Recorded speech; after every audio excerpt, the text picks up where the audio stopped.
बिस्मिल्लाहिर्रहमानिर्रहीम। अस्सलाम वालेकुम। Welcome to my YouTube channel last traders platform. इस वीडियो में हम पढ़ेंगे सेल ऑफ गुड्स एक्ट में कॉन्ट्रैक्ट ऑफ सेल कैसे मेड होता है। इसके एसेंशियल्स पढ़ेंगे, कौन कौन से एसेंशियल्स हैं इनके जरिए एक contract of sale of goods एक वैलिड कॉन्ट्रैक्ट बनता है। सेक्शन 5 कहता है कि contract of sale how made. इसका सबसेक्शन 1 कहता है a contract of sale is made by an offer to buy और sell the goods for the price and the acceptance of such offer. Contract of sale of goods किसी भी चीज को किसी specific price पर खरीदने या बेचने की ऑफर करने से और उस ऑफर को एक्सेप्ट करने से बनता है। मिसाल के तौर पर एक बंदे ने ऑफर की, आप मुझसे ये चीज खरीद लो। अगले बंदे ने उस ऑफर को एक्सेप्ट किया, हाँ मैं आपसे ये चीज इस रकम पे खरीदूंगा। ये चीज एक कॉन्ट्रैक्ट बन गई। कॉन्ट्रैक्ट में provide for immediate delivery of the goods और immediate payment of the price और बोथ आर द डिलीवरी और पेमेंट बाय द इंस्टॉलमेंट्स।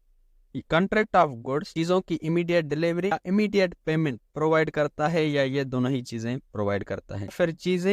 फिर उनकी प्राइस इंस्टॉलमेंट्स में पे करने का कॉन्सेप्ट प्रोवाइड करता है। जैसे कि एक बंदा कहता है कि आप मुझे ये बाइक अभी दो, मैं आपको 10 दिन के बाद पैसे दूंगा। यहाँ पर वो बंदा बाइक तो उसी वक्त दे रहा है, इमीडिएट डिलीवरी कर रहा है, लेकिन आप उसे पैसे बाद में दोगे। फिर ऐसा भी हो सकता है कि आप उसे पैसे उसी वक्त दोगे, वो जो डिलीवरी है वो बाद में करेगा। फिर चीजें इंस्टॉलमेंट्स में भी हो सकती हैं कि आप उससे बाइक खरीदते हो, आप उसको पैसे जो है इंस्टॉलमेंट्स में दोगे, महीने आप उसको 5,000 रुपए दोगे। चीजें भी इंस्टॉलमेंट्स में हो सकती।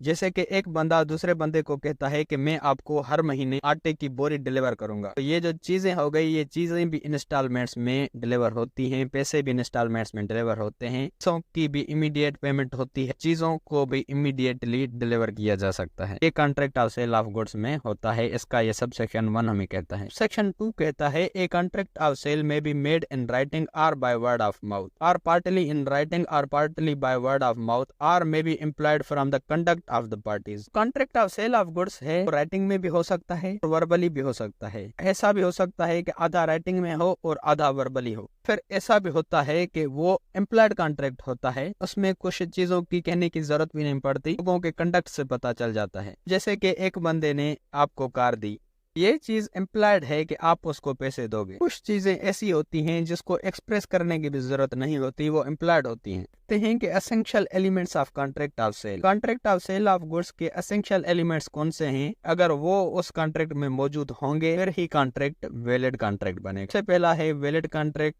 दूसरा है टू पार्टीज, तीसरा है गुड्स होनी चाहिए, फोर्थ है प्राइस होनी चाहिए और फिफ्थ है ट्रांसफर ऑफ ओनरशिप होनी चाहिए। अब इनको एक एक करके पढ़ते हैं। सबसे पहले है valid contract. A contract of sale is just like any other contract made under contract act 1872। Therefore, to constitute a valid contract of sale, it should satisfy all the essentials of valid contract. जो contract of sale of goods है भी उसी तरह का contract होता है जिस तरह का कॉन्ट्रैक्ट एक्ट 1872 में बताया गया है। जैसे कि वहां बताया गया है कि जो वैलिड कॉन्ट्रैक्ट होता है में वैलिड ऑफर होनी चाहिए, वैलिड एक्सेप्टेंस होनी चाहिए और जो पार्टीज हैं वो फ्री कंसेंट उनकी मौजूद होनी चाहिए, कोई भी दबाव नहीं होना चाहिए। थे वो पार्टीज जो हैं कॉम्पिटेंट होनी चाहिए, कोई भी माइनर नहीं होना चाहिए, कोई भी पागल बंदा नहीं होना चाहिए जिसके साथ कॉन्ट्रैक्ट हो रहा है, अपने होशो हवास में होना चाहिए। थे लॉफुल कंसिडरेशन, पर जो कंसिडरेशन है वो लॉफुल होनी चाहिए। सिक्स थे लॉफुल ऑब्जेक्ट, कोई भी ऐसी चीज पे कॉन्ट्रैक्ट नहीं होना चाहिए जो चीज इलीगल है, जैसे कि ड्रग्स हो गई, कोई ऐसी चीजें जिसका लॉ ने हमें मना किया है। अगर ये सारे एलिमेंट्स फुलफिल हो रहे हैं तो समझो कॉन्ट्रैक्ट है वो valid contract. Valid contract of sale of goods में उसी तरह होता है जिस तरह हमें कॉन्ट्रैक्ट ऑफ सेल 1872 में बताया गया है। दूसरा इसका एसेंशियल है two parties. Like any other contracts, a contract of sale has also two parties who make the contract. The parties in the contract of sale are the buyer and the seller. अब contract of sale of goods में दो parties होती हैं जो contract बनाती हैं। वो दो पार्टीज कौन सी होती हैं? एक होता है बायर और एक होता है seller. Buyer is the person who buys the goods और makes an agreement to buy and seller is the person who sells the goods और makes an agreement to sell. Buyer वो बंदा है जो चीजें खरीद रहा है या चीजें खरीदने का एग्रीमेंट बना रहा है। सेलर वो बंदा है जो चीजों को सेल कर रहा है या सेल करने का कॉन्ट्रैक्ट बना रहा है। The two parties, the buyer and the seller, are two different persons. The persons obviously cannot buy something from himself. तो यहाँ पर दो पार्टीज हैं, एक है बायर और एक है सेलर। दोनों ही डिफरेंट पर्सन्स हैं। एक और बंदा है और सेलर एक और बंदा है। एक पर्सन कोई भी चीज खुद से खरीद नहीं सकता। ये एक जनरल रूल है कि एक बंदा कोई भी चीज खुद से नहीं खरीद सकते, टू पार्टीज होना लाजमी है। लेकिन इस रूल के कुछ एक्सेप्शंस हैं जहाँ पर एक बंदा एक चीज अपने आप से खरीद सकता है। कौन से एक्सेप्शंस हैं वो हम पढ़ते हैं। If a person's goods are sold in the execution of decree, he may himself buy them. अगर एक बंदे की चीजें कोर्ट के हुक्म से सेल की जा रही हैं, उस बंदे के पास ये राइट है कि वो खुद भी वो चीजें खरीद सकता है। मिसाल के तौर पर एक बंदे ने बैंक से लोन लिया था, वहाँ पर अपनी कुछ चीजें गिरवी रखी थी। उस बंदे ने लोन पे नहीं किया, लोन पे करने में उसने डिफॉल्ट किया। अब बैंक के पास ये राइट है कि जो चीजें उस बंदे ने गिरवी रखी थी उनको सेल करके उसका अजाला कंप्लीट कर सकते। अब जब वो बैंक वो चीजें सेल करेगी, जिस बंदे ने डिफॉल्ट किया था लोन पे करने में, उस बंदे के पास भी राइट है कि वो उस बैंक से वो चीजें खरीद सकता है किसी आम आदमी की तरह। दूसरा एक्सेप्शन है, a part owner can sell his share to other part owner as to make the other part owner the sole owner of the goods. अगर एक चीज है, उसके दो पार्टनर्स हैं, अब एक पार्टनर दूसरे पार्टनर को वो चीज सेल कर सकता है उसको सोल ओनर बनाने में। इसका मतलब वो चीज पहले से ही उसी की थी, का मालिक था, उसने दूसरे पार्ट ओनर को उसके पैसे दिए, उस चीज का खुद सोल ओनर बन गया। ये भी एक एक्सेप्शन है, यानी उसने खुद ही अपनी चीज खरीदी।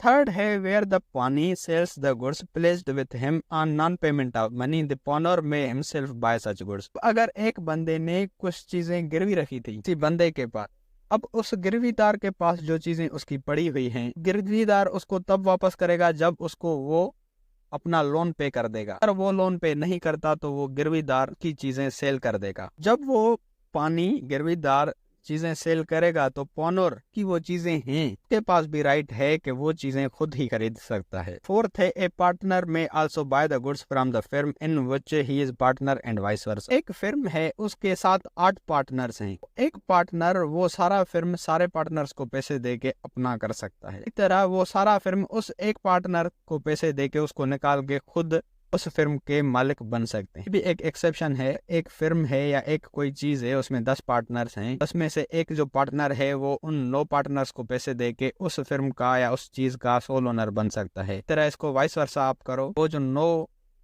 पार्टनर्स हैं तो इस एक बंदे को पैसे देके उस चीज के ये 9 ओनर्स बन सकते हैं। फिफ्थ है, in case there is a sale by auction, seller may reserve a right of making a bid at the auction and may thus purchase of his own goods. अब एक बंदा अगर अपनी चीजें नीलाम कर रहा है, लोगों को बिठाया है कि आप इसकी रकम लगाओ, जैसे लोग बैठ के रकम लगाते हैं, इस चीज के 10 लाख दूंगा, मैं इस चीज के 15 लाख दूंगा, तो जिस बंदे ने उस चीजों की नीलामी की है, जो उस चीजों का मालिक है, वो खुद भी एक रेट लगा सकता है कि मैं इन चीजों के 20 लाख दूंगा। उसके पास भी ये राइट है कि ऑक्शन के दौरान खुद भी एक बिड मेक कर सकता है, एक रकम तय कर सकता है कि मैं इस चीजों की इतनी रकम दूंगा। बिड यानी बोली लगाना, वो खुद भी उस चीज की बोली लगा सकता है। अब ये 5 एक्सेप्शंस थे जिसमें एक बंदा खुद से ही कोई चीज खरीद सकता है। जनरल रूल ये है, कोई भी बंदा खुद से कोई चीज नहीं खरीद सकता, लेकिन ये 5 एक्सेप्शंस थे, इन सिचुएशन में एक बंदा अपनी ही चीज खुद खरीद सकता है। 2 पार्टीज के बाद हमारे पास एक एसेंशियल है, गुड्स। 3rd नंबर पर है goods. The subject matter of contract of sale is essentially the goods. Contract of sale का जो सब्जेक्ट मैटर है वो गुड्स है। Goods as per the sale of goods act are movable property other than actionable claim and money. Sale of goods act के तहत goods हैं वो movable property है, एक्शनेबल क्लेम और मनी के सिवा। इतनी भी मूवेबल चीजें हैं वो सेल हो सकती हैं, लेकिन जो पैसे हैं वो सेल नहीं होते, पैसे एक्सचेंज होते हैं। एक पाकिस्तानी पैसे हैं, उनको आप डॉलर में कन्वर्ट कर सकते हैं, ये पैसे एक्सचेंज हो गए, सेल नहीं हुई। दूसरा है एक्शनेबल क्लेम। एक्शनेबल क्लेम यानी कोई भी एक इंस्ट्रूमेंट है या कोई भी चेक है, कोई भी कॉन्ट्रैक्ट डीड है, कॉन्ट्रैक्ट का डॉक्यूमेंट बना हुआ है, एक प्रोमिसरी नोट, किसी ने वादा लिखा है कि मैं आपको ये मोबाइल इस टाइम पे दूंगा। ये जो डॉक्यूमेंट्स हैं ये हैं तो मूवेबल, ये सेल नहीं हो सकते क्योंकि ये नेगोशिएबल इंस्ट्रूमेंट है। कोई भी चेक है उसको आप सेल नहीं कर सकते, किसी ने भी आपको प्रोमिसरी नोट लिख के दिया है उसको आप सेल नहीं कर सकते। एक्शनेबल क्लेम और मनी के अलावा जो भी मूवेबल चीजें हैं वो सेल हो सकती हैं। Goods also includes stocks, shares, growing crops, grass, trees which are separated from the land or agreed to be separated before the sale under the contract of sale. Goods कौन कौन सी चीजें हैं जो स्टॉक्स होते हैं या शेयर्स होते हैं, गुड्स में फॉल करते हैं, या जो ग्रोइंग क्रॉप्स या ग्रास है। ग्रोइंग क्रॉप्स या ग्रास जमीन से अटैच्ड हैं, लेकिन इनको मूवेबल थिंग्स माना जाता है कि इनको कुछ टाइम बाद काटा जाता है, जमीन से सेपरेट किया जाता है, इसलिए ये मूवेबल प्रॉपर्टी है और ये भी गुड्स में फॉल करती हैं। सेल ऑफ गुड्स एक्ट के तहत ये भी सेल हो सकती है। जो ट्रीज हैं, अगर ट्रीज जमीन से अटैच्ड हैं तो वो इमूवेबल प्रॉपर्टी है। अगर कोई बंदा कॉन्ट्रैक्ट करता है कि मुझे ये 100 ट्रीज चाहिए, काटने के पर्पज से ले जाता है, वो कॉन्ट्रैक्ट बनाने से पहले कहेगा कि इसको काटो, मैं इसको इन ट्रीज को काट के ले जाऊंगा, ये ट्रीज भी मूवेबल थिंग्स हो जाएंगे। अगर कोई बंदा जमीन खरीद और कहता है कि ये जो आमों के ट्रीज हैं वो मैं ग्रो करूंगा और इनके जो आम हैं वो मैं सेल करूंगा, यहाँ पर जो ट्रीज हैं वो इमूवेबल प्रॉपर्टी है। अगर वो उसको सेपरेट करके ले जाना चाहता है फिर वो ट्रीज मूवेबल प्रॉपर्टी हो जाएंगी। फिर है ancient and rare coins are also classified as goods. जैसे कि ऊपर हम पढ़ के आए, जो पैसे हैं वो सेल नहीं होते, वो एक्सचेंज होते हैं। लेकिन अगर पुराने दौर की कोई रेयर कॉइन्स हैं, हिस्टोरिकल कॉइन्स हैं या हिस्टोरिकल मनी है, उनको आप खरीद सकते हैं कि वो इस दौर में चलेंगे नहीं। एज ए हिस्टोरिकल पर्पज पुराने दौर की कॉइन्स हैं या पुराने दौर के पैसे हैं, वो गुड्स में क्लासीफाई होते हैं, उनको सेल ऑफ गुड्स के अंडर सेल किया जा सकता है और वो गुड्स में क्लासीफाई होते हैं। यहाँ पर वही एग्जांपल दिया गया है जो मैंने अभी आपको बताया। अगर ट्रीज का कॉन्ट्रैक्ट हुआ है सेल करने का, उन ट्रीज को काटा जाएगा और जमीन से सेपरेट किया जाएगा। यहाँ पर जो ट्रीज का कॉन्ट्रैक्ट हुआ है, यहाँ पर trees as a movable property है। अब फोर्थ एसेंशियल है price. Goods are always sold for a price. There must be a consideration for the sale of goods. The consideration must be in terms of money. In simple words, in a valid contract of sale, goods must be exchanged for money. जो goods हैं वो हमेशा एक price पे cell की जाती हैं। किसी भी सेल में एक कंसिडरेशन होनी चाहिए, वो कंसिडरेशन पैसों की सूरत में होनी चाहिए।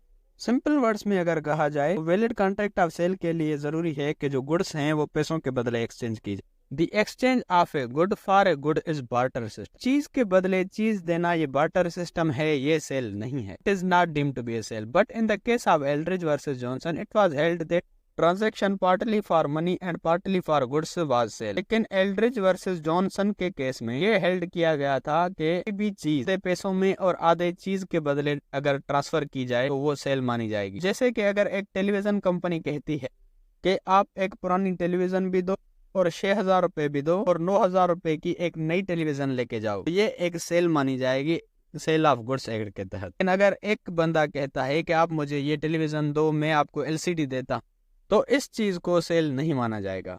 और फिफ्थ है transfer of ownership. In a contract of sale it is essential that ownership of goods is transferred from the seller to the buyer. Transfer of ownership can be at the time of making contract or it can be at a future date. Contract of sale में ये जरूरी है कि जो चीजों की ownership है seller से बायर की तरफ ट्रांसफर हो जाए। ओनरशिप कॉन्ट्रैक्ट बनाते वक्त भी ट्रांसफर हो सकती है या फ्यूचर डेट में भी ट्रांसफर हो सकती है। अगर ओनरशिप कॉन्ट्रैक्ट बनाते वक्त ट्रांसफर होती है तो उसको सेल माना जाएगा। अगर वो ओनरशिप किसी फ्यूचर डेट में ट्रांसफर होनी है तो उसको एग्रीमेंट टू सेल माना जाएगा। अगर एक कहता है कि मैं आपको बाइक दे रहा हूँ, आप मुझे पैसे दो, उसी वक्त अगर चीजें ट्रांसफर हो जाती हैं उसको सेल माना जाएगा। अगर वो कहता है कि आप आज मुझे पैसे दो, मैं आपको कल बाइक दूंगा, तो इसको एग्रीमेंट टू सेल माना जाएगा। तो दोस्तों ये था हमारा आज का टॉपिक। उम्मीद है कि आपका कॉन्सेप्ट क्लियर हो गया होगा। अगर आपको सेल ऑफ गुड्स एक्ट के दूसरे वीडियोस चाहिए तो आप मेरे चैनल की प्लेलिस्ट विजिट कर सकते हैं, सेल ऑफ गुड्स एक्ट 1930 के नाम से। अगर आपको सेल ऑफ गुड्स एक्ट के नोट्स चाहिए तो डिस्क्रिप्शन में दी गई लिंक पे क्लिक करके आप सेल ऑफ गुड्स एक्ट के नोट्स भी डाउनलोड कर सकते हो। और ये वीडियो आप कहां से देख रहे हो कमेंट्स में जरूर बताएं। अगर आपको लॉ के रिगार्डिंग किसी भी टॉपिक की वीडियो चाहिए तो वो टॉपिक लिख के साथ में LSP लिख के सर्च करेंगे तो आपको सबसे पहले मेरी वीडियोस मिल जाएंगी, जिससे आप अपना इजीली कॉन्सेप्ट क्लियर कर सकते हैं। या फिर अगर आप मेरे चैनल की प्लेलिस्ट में जाते हैं तो वहाँ पर आपको हर सब्जेक्ट की अलग से प्लेलिस्ट मिल जाएगी, जहाँ पर उस सब्जेक्ट के सारे वीडियोज़ मिल जाएंगे आपको।